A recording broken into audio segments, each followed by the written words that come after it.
Welcome back to Gold Derby. I'm Christopher Rosen. So pleased to be joined by Samuel D. Hunter, the award-winning playwright who adapted his own stage work for Darren Aronofsky's acclaimed new film, The Whale, with Brendan Fraser. Samuel, I wanted to start there, actually. Like, when you sat down to write the script, how did you approach adapting your own play for a screenplay, I guess? Yeah, right. Well, and also thanks for having me. I apologize. I'm a little bit hoarse because we had our New York premiere last night, and Yes. the party I was very loud, and so I kind of like ran out my voice. But yeah, I mean, it's been a really long process with Darren. He first saw the play 10 years ago to the day last night, actually, at Playwrights Horizons in New York City. We realized that yesterday. And I didn't know he was there. I had no idea that there was any sort of like film potential surrounding this. And so when I got the call from Darren saying he wanted to meet, I was really surprised. And it was a really slow process. When we first started getting together, we were kind of, I think, feeling each other out and figuring out what exactly this wanted to be. But in one of our really early conversations, Darren said, I think we want to keep it in the apartment. And I was really hoping that he would make that decision, because every time I ideated about opening it up in the traditional way of sort of like adding characters, adding locations, it just kind of felt like this is not what the story wants at all. It's really a story where we want to just live with this person. And so then it was just a slow process of, draft after draft after draft over 10 years. It floated to a couple different like Darren always, Protozoa always had rights to it, but it floated between a few different directors. Thank God it landed with Darren. Because I think he was really the only director who didn't want to do a pass of the script, didn't want to hire any other writers, and really wanted to retain the shape of the play, even as we found a more cinematic language to tell the story. And then I was on set the entire time for production, working very closely with Brendan and Darren, which is an incredible gift and probably will never happen to me again. So I'm very grateful. Seems unlikely based on the stories I've heard, right? About Yeah, like, yeah. writers and directors maybe. But I wanted to ask you about that. So obviously you've written this screenplay, and the performances in this film have been widely acclaimed already. And but you obviously have the characters and from the play. So I guess when you were there seeing like, what Brendan was bringing to it, what Sadie's bringing to it, all the different actors who were incredible. Did you adjust things on the fly, or like, did you get a new sense of the characters when you saw how they were being portrayed by the actors? Yeah, here and there. Often, that was a real joy of being on set, was like I was able to watch the monitor or be, in the apartment, watching it live and be like, and see something that Brendan was doing or Hong was doing or Sadie was doing, and just be like, you know what, like they're doing something really interesting here. It's a facet to the scene that I hadn't totally seen heretofore, and so like I think I can help scaffold this with some language. And the really wonderful part about making a movie is like it's so different than making a play where you're coaching basically a group of actors to hold the entire story in their bones every single night. But making a movie, it's like you get to film scenes over and over and over, and Darren really likes to do scenes over and over and over. So it was so nice to be able to have so many different versions of these scenes that Darren could kind of take from a la carte, and so as a writer, it was sort of like, why not? Let's try something different. Yeah, you mentioned before, like keeping it in the apartment, but making it cinematic, and I found that really fascinating because I think obviously we've seen movies where movies adapted from plays that feel like plays, right, or like filmed Right. plays, and this doesn't feel like that. Obviously, you have great visual filmmaker like Darren Aronofsky and Maddie Libatek. Obviously, is a cinematographer, so you're expecting it to be visual. But I guess, can you talk about like in the writing how you kind of made it cinematic without, but keeping the bones of it obviously in the apartment? Yeah, I mean, I think, as I was writing the screenplay, I became acutely aware of, the sensibility of writing a screenplay is you have this kind of forced perspective of like, you can decide exactly what you're looking at and how you're looking at it, which is so unlike theater, where theater is more sort of like a field, you know what I mean? It's like Mm-hmm. you're looking at this larger thing and you can decide what to focus on, and you're kind of just living and breathing with these characters. But film is so much more, you get so much closer. And so for me as a writer, I really had to challenge myself and kill my darlings and be like, even though I might really like these lines, like, what is this story? How can I tell the story of these lines in a way that is visual and Mm-hmm. cinematic? So, a lot of the scenes of um one big example is in the play, Charlie makes a very pivotal decision to call his estranged daughter. Um, and that's kind of the impetus of the rest of the story. And in the play, it happens in language. He says it to his friend Liz. And in the movie, I made the decision to have that happen silently. And Brendan does it so beautifully. And I was worried about it because I was like, that's a big story point to communicate. And it's a very pivotal story point to communicate. But Brendan has this uncanny ability to narrate with his eyes. I mean, it's just incredible. It's one of the reasons he's such a great actor. And so there were a lot of moments like that. And also, there's I had the idea a few years back of maybe this is a 2-bedroom apartment. Unlike the play, it says it's a 1-bedroom apartment.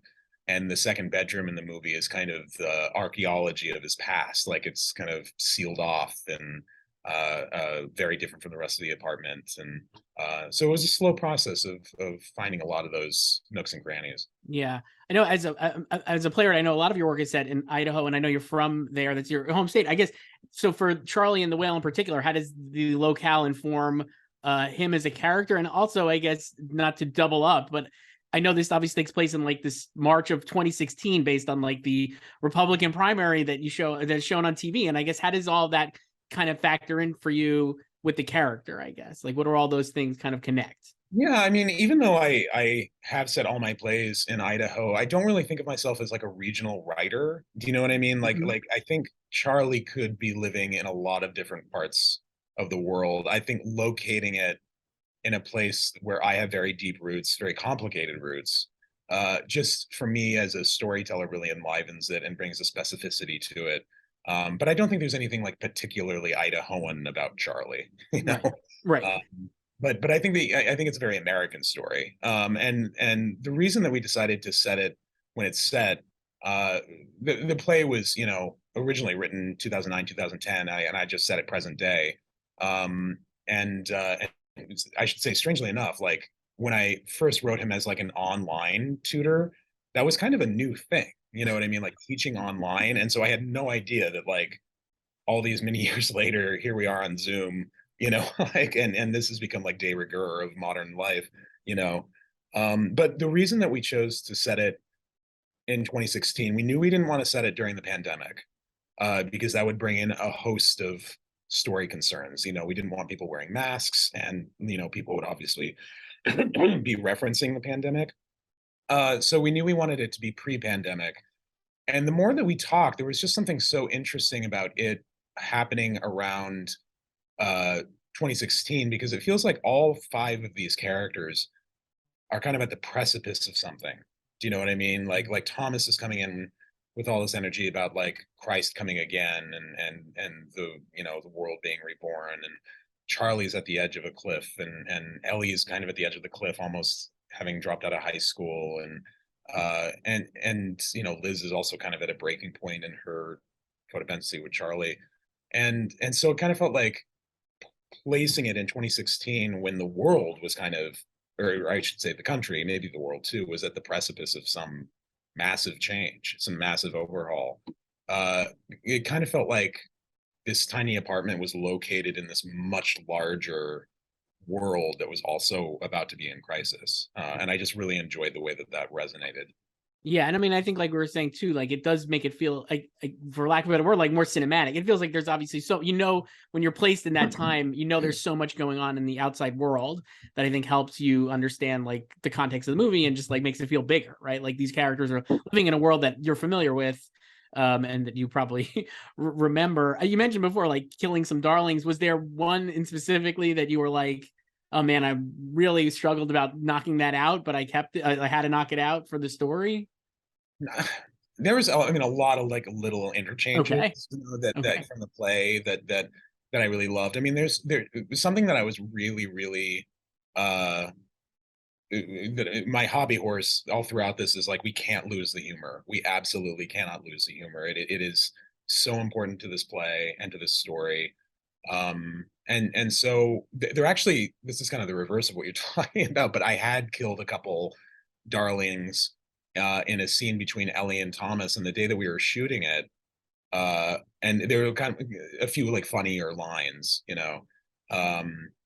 and the day that we were shooting it, I was like, you know what? I think we need them back. Like, I know that it's making the scene run a little longer, but like losing that much humor is actually hurting the scene. And so on the fly, I actually put the lines back in. Oh, that's so cool. Yeah. Do you have, like, you mentioned like kind of thinking about the characters differently, seeing how perhaps like the actors are playing them and stuff. From overall, I guess you've been with this play now for years, obviously, and the screenplay as well, like you were saying. Do you have like a different perspective on the story having done the film than what you originally not set out to do with the play? But I mean, how do you view that, and how has your relationship to the story changed?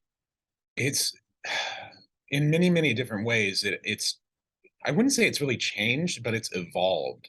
When I like I said before, when I first read this play, teaching online was a new thing, because we weren't living in this deeply isolated world that we're living in right now. And I think The Whale, like all my plays, are fundamentally concerned with the tragedy of isolation and the redeeming value of human connection.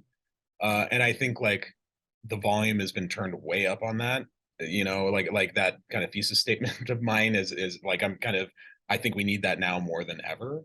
And stories that reflect that modern condition, because we're living with it so much more now than we were in 2012.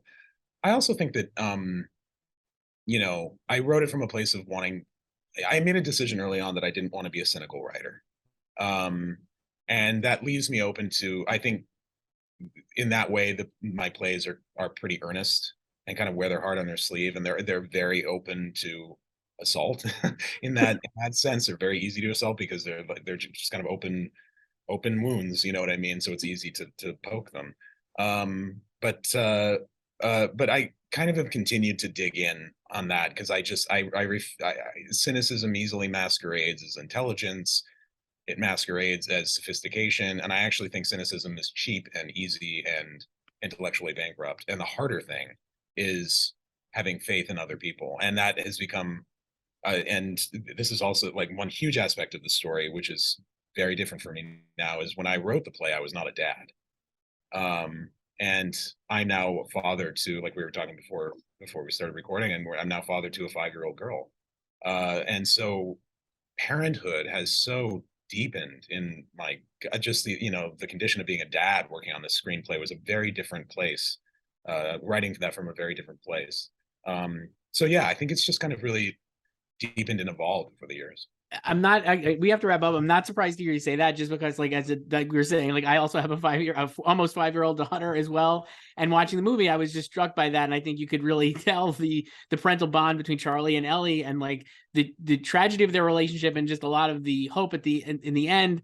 I really affected me as well, and I think like it really shines through in the characters and the writing. So I did not know that about you before this, so I'm not surprised to hear that as well. And I think you're right. Like, it's hard to be cynical when you're a parent, as much like, so yeah, it really is. It's our job not to be cynical. Like, right now, it's like that is our that is the effort.